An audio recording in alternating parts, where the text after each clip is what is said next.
송지희의 맘맘터치입니다. 아이들이 이렇게 또 성장하고 발달하는 그 시기별로 또 우리 부모님들 고민들도 많으실 텐데요. 이번에도 또 여러분들의 고민 함께 나눠보도록 할게요. 예한쌤 반가워요. 네, 안녕하세요. 네. 네. 사례 소개해 주실래요? 네. 이번에는 그 사춘기 하면은 뭐 엄마들 우리 아이가 아. 사춘기 왔구나라고 호걱하는 그런 경우도 있을 수가 있는데 네. 그 중에 한 사례 제가 소개해드리겠습니다. 네. 안녕하세요. 중3인 딸이 있어요. 사춘기인지 청소년 우울증인지 요즘 딸의 눈치를 보고 있는 엄마입니다. 식욕은 원래 있었긴 했는데 좀 놀랄 정도로 많이 먹고 짜증내는 일도 많네요. 무슨 말만 하면 엄마 아빠한테 화풀이 하듯이 막 얘기하고 무슨 일이냐고 물어보면 딱히 말하는 거 없이 자기 방으로 들어가요. 말 붙여보려고 하면 아무도 자기를 이해 못한다고 울 때도 있고요. 처음에는 사춘기가 왔구나 생각했었는데 점점 나아지는 것 같지 않고 심해지는 것 같아 걱정이 됩니다. 잠깐 지나가는 사춘기인지 계속 옆에서 보고 있자니 화가 날 때도 있어요. 사춘기에도 우울증이 온다고 들었는데 우울증이면 어떻게 해줘야 할까요? 네, 이제 중3 딸, 이 아이도 사춘기일 것 같아요. 우리가 지난번에도 네. 초등학교 고학년 아이 사춘기를 다뤘던 것 같은데, 비슷하잖아요. 지난번하고도 아이가 보면은 뭐 화풀이 하듯 막 얘기하고 또 뭐 자기 방으로 들어가 버리고, 그러니까 이게 이제 사춘기 그 시기 아이들이 자아 정체감을 형성해가는 그 시기다 보니까 부모를 별로 좋아하지 않아요. 사실 이 시기에 부모하고 밀착돼 있다면 그건 진짜 불건강한 거거든요.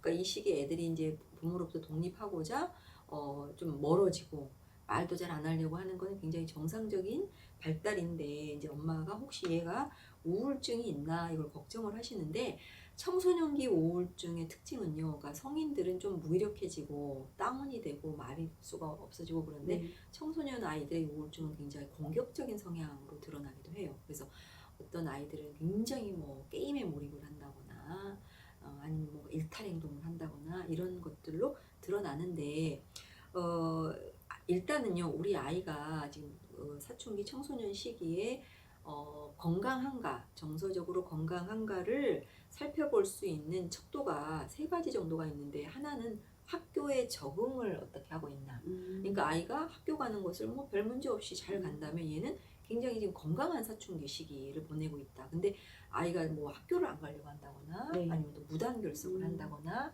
아니면 학교에서 뭔가 문제가 좀 생긴다거나 뭐 선생님으로부터 뭔가 부정적인 어떤 그런 거 있죠. 피드백을 네. 받는다거나 한다면 이 아이가 학교 적응에 뭔가 좀 문제가 있을 수 있고요.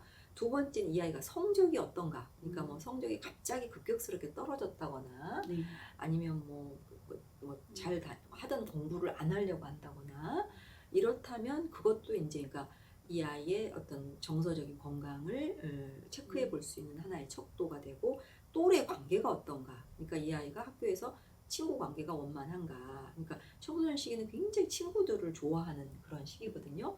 그래서 아이가 분명히 이제 어떤 절친들도 있을 것이고, 이렇게 뭐랄까 같이 이렇게 교류하는 친구들 그룹이 있을 텐데 그 또래 관계가 어떤가. 아이가 외톨이인가. 친구 관계 형성이 안 되는가. 아니면은 친구로부터 어떤 왕따의 경험이 있는가.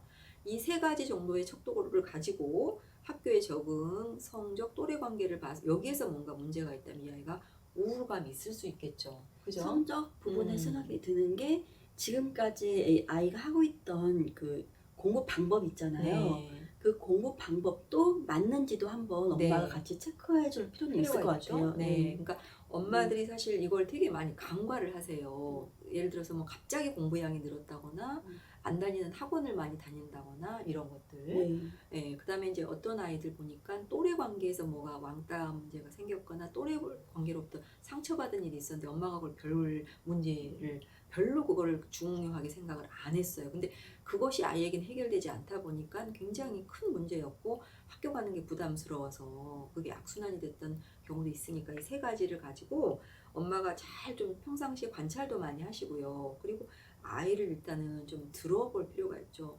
누구야 지금 너가 이렇게 뭐 짜증도 많고 이런 걸 보니까 힘든 게 있는 것 같은데 혹시 어떤 게 힘들어? 라고. 예. 그러려면 엄마가 늘 이제 수용적인 어떤 그런 마음의 태도를 보여줄 필요가 있죠. 그다음에 사춘기 시기는요 진짜 감정 기복이 심해요. 예, 그러니까 아이들이 정서적으로 굉장히 불안정한 시기다 보니까 감정의 기복이 심한데 개인 차이도 있겠죠.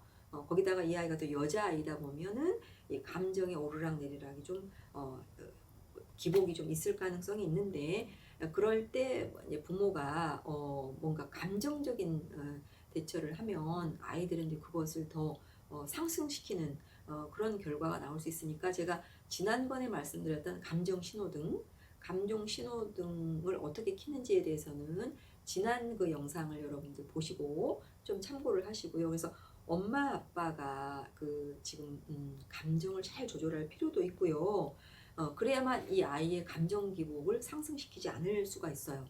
그 다음에 이 아이가 이제 식욕이 원래 뭐 있었는데 많이 먹는다. 이게 폭식의 수준인가를 보셔서 사실은 식욕의 중추가 정서의 중추와 이렇게 같이 맞닿아 있거든요. 그래서 우리도 화가 나거나 그러면 뭐 식욕이 뚝 떨어지기도 하고 기분을 먹기도 하고 막 먹기도 하잖아요.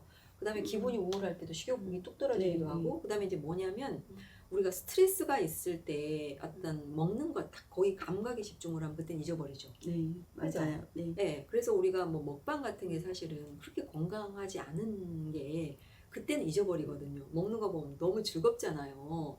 그래서 이 아이가 너무 먹는 걸 많이 먹는다면 이 아이가 정말 어떤 스트레스 상황이거나 우울감이 있을 가능성이 있거든요. 그러니까 그게 해소가 안 되니까 먹는 걸로써 그거를 이제 잊어버리려고 하는 그러면 이제 또 비만해질 수도 있고 악순환이 될 수 있어서 저는 이제 중3 딸 아이를 부모님이 이렇게 대화하고 하는 게 어렵다면요, 요 시기에 청소년 상담을 하시는 분들 좀 도움을 받아보시면 어떨까? 그러면 이제 상담 전문가 선생님들은 아이의 어떤 눈높이에서 잘 들어주시고 또 아이가 갖고 있는 내면의 어떤 문제가 무엇인지를 잘 이렇게 짚어내 줄 수 있거든요. 그러면 엄마 아빠가 어떻게 이 아이를 도와야 될지에 대한 도움도 받으실 수 있거든요. 그러니까 너무 이거를 이제 부모님들이 하려고 하지 마시고 조금 아이랑 뭔가 버겁다.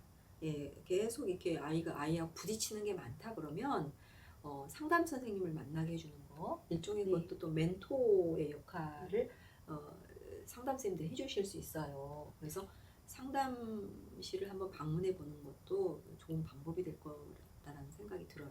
흔히 뭐 사춘기 하면은 누구나 겪는 발달 과정 중에 하나잖아요. 근데 우리가 여기서 봐야 될 게 사춘기냐 청소년기 우울증이냐 따라서 많이 차이가 좀 있을 수가 있잖아요.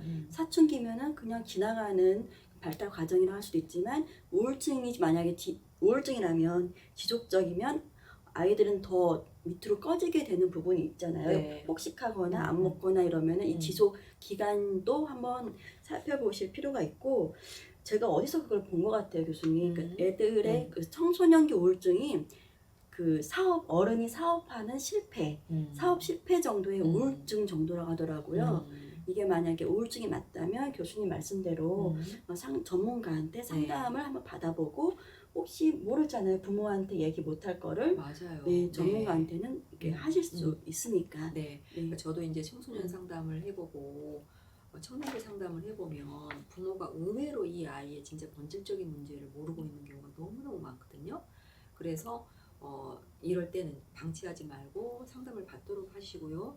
아까 우리 요한쌤도 얘기를 했지만 청소년 아이들이 우울증이 오는 거는 크게 두 가지예요. 호플리스, 그러니까 희망이 없을 때. 두 번째 헬플리스, 도움받을 수 없을 때.